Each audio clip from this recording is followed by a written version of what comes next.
चोरी गई Maruti eco van से जुड़ी है इस परिवार की बहुत सी यादें। हमारा बेटा रहा नहीं, इसके लिए हम लोग उसी की वो गाड़ी को याद रखते थे। मैं दिन में 4 बार जाता था, सामान लेने जा रहा हूँ तो सफाई करके आ रहा हूँ, देख के आ रहा हूँ कोई न कोई खोला तो नहीं। किसी की कोई गाड़ी चोरी हो जाए और उसे खोने का इस तरह का दुख आपने शायद इससे पहले कभी नहीं सुना होगा। माँ बाप की ये आंसू उस वैन से ज्यादा इसकी यादों से जुड़कर बह रहे हैं। इस वैन के पीछे साईं आशु लिखा हुआ है। दरअसल इस मारुति इको वैन से ज्ञानी परिवार को उनके छोटे बेटे आशु की खुशबू महसूस होती थी।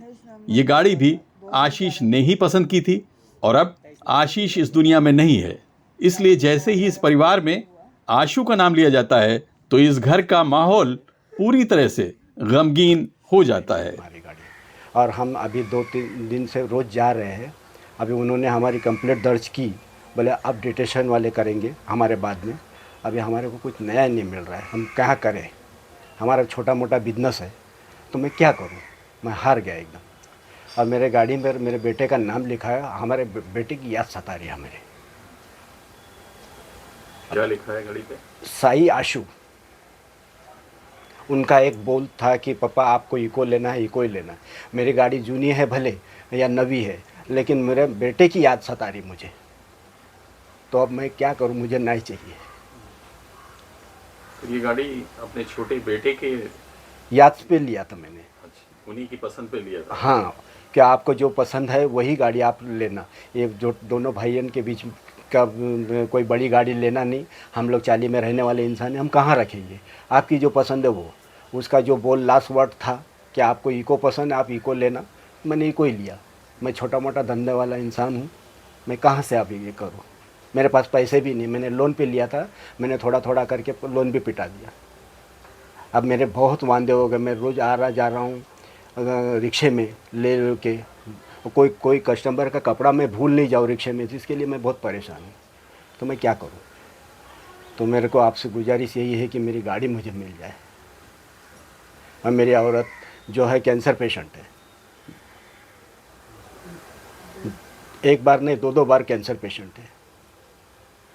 तो मैं एकदम लाचार हो गया, मुझे न्याय चाहिए।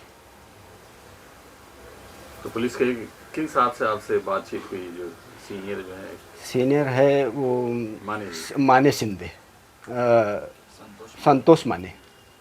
उन्होंने भी मेरे को बहुत कोऑपरेट किया कि आप ढूंढो, हम कोशिश कर रहे हैं। लेकिन क्या करूं, मेरा नींद उड़ गई है। और बेटे के नाम भी थी, छोटे बेटे का नाम लिखा हुआ, वो भी एक याद सता रही है मुझे। हाँ, पल पल में, क्योंकि मेरा बेटा नहीं रहा, मेरी गाड़ी भी नहीं। और जब मैं सुबह में जा रहा हूँ उधर देखने पर दूध लेने पे, तो हम रास्ते पे रखते हैं तो हमको देखना पड़ता है कि कोई हवा तो नहीं निकाल दिया, कोई ये नहीं। लेकिन कोई ऐसा कुछ होता नहीं। लेकिन फिर भी हम रास्ते पे रखे हैं तो देखना हमारा फ़र्ज़ है। हमारे लिए हम कोई जनता देखती नहीं रहेगी, या पुलिस हमारा सहारा नहीं करेगी। हमने रखा है रास्ते पे तो हमको देखना है। तो बाज़ार लेने जा रहा हूँ या कुछ भी देने जा रहा हूँ, मेरा 4 राउंड होता था। मैं सफाई भी करके आता था और मैं खुद ही चलाता हूँ। मैं किसी को रेंट पे भी दिया नहीं हूँ, ना मैं देता हूँ। मेरा खुद का ओन काम है लॉन्ड्री का डिलीवरी देने के लिए। उसके लिए मैं वो रखा हूँ, कपड़े पहुँचाता हूँ आज कई सालों से। इस वजह से आपका काम भी सफ़र कर रहा है। हाँ, हाँ, क्योंकि उसी में हम लेके जाते थे, लेके आते थे। तो उससे इसके लिए मुझे बहुत ज़्यादा तकलीफ़ हो रही है। अब जिस जगह पे गाड़ी खड़ी रही थी तो उस जगह से जाने के लिए सोचता है कि मेरी यहाँ गाड़ी खड़ी रहती थी। मेरा बच्चा चला गया तो मुझे ऐसी नौबत आ गई कि मुझे बहुत परेशानी हो रही है। मैं डिप्रेशन में नहीं चले जाऊँ, क्योंकि मैं खुद पहले मेरे बच्चे की वजह से डिप्रेशन में चला गया था। लेकिन अब मैं नहीं चले जाऊँ ऐसा सोच रहा हूँ। और ये है जो बीमार, इनकी वजह से मुझे बहुत सोचना पड़ रहा है, फेस करना पड़ रहा है कि मैं खुद अगर जो लाचार हो जाएगा तो ये टूट जाएगी। तो उस हिसाब से मुझे न्याय चाहिए। जो भी लेके गया है मुझे कुछ उससे ये नहीं करना है कि भाई उसको मारो पीटो, कुछ नहीं। मेरी गाड़ी मुझे मिल जाए बस। निवेदन मेरा यही है TV 9 से कि मेरी गाड़ी मुझे मिल जाए, क्योंकि मैं चक्कर काट के नहीं सकता हूँ। क्योंकि मेरे पैर बीन में भी पूरे मार लग गई है कि गीले हो कि मेरी उम्र भी है 65। दुख की इस घड़ी में आशीष के दो बड़े भाई हितेश और विकास अपने माँ बाप को दिलासा देते रहते हैं, लेकिन जब से ये गाड़ी चोरी गई है उसके बाद से आशीष के गुजरने का गम एक बार फिर से ताज़ा हो गया है। ये उसी की पसंद थी क्या? उसी की पसंद थी। लास्ट वर्ड वो जो आके ये हुआ है जो ना, उसको लास्ट अटैक आया, वर्ड गिर उसका। गया घर में ना, तो उसका लास्ट मेरे पर कंधे पे हाथ रख के बोले पापा आप ये दोनों भाई का मत सुनो, बड़ा गाड़ी कोई ले लेना नहीं, आपकी जो पसंद है वही लेना, क्योंकि हम चाली में रहते, रास्ते पे रखने वाले इंसान लोग हैं, हम बड़ी गाड़ी कहाँ रखेंगे। तो हमारी जो कैपेसिटी थी हमने उस पर भी, हमारे पास पैसे थे नहीं, मैंने लोन पे लिया था, मैं राय करके थोड़ा थोड़ा करके पैसे भेज दिया।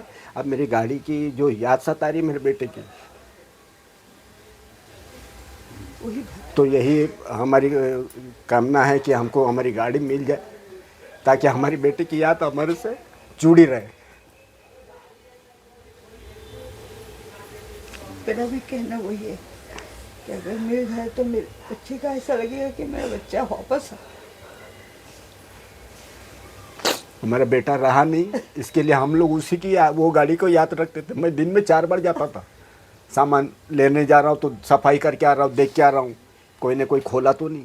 और दरअसल इसी जगह पर सिल्वर कलर की ये इको वैन जिसका नंबर MH02DG1724 है, वो डिवाइन चाइल्ड नर्सरी स्कूल की दीवार से लगकर सीजर रोड पर खड़ी थी और यहाँ से 1 अगस्त की रात में गायब हो गई। सामने का सीसीटीवी बंद था, लेकिन दूर से मिले सीसीटीवी के फुटेज में गाड़ी के गायब होने का टाइम दर्ज है। इस मामले की एफआईआर अंबोली पुलिस में दर्ज की गई है। अंबोली पुलिस ने मारुति इको वैन चोरी की जानकारी पूरे महाराष्ट्र में फैला दी है।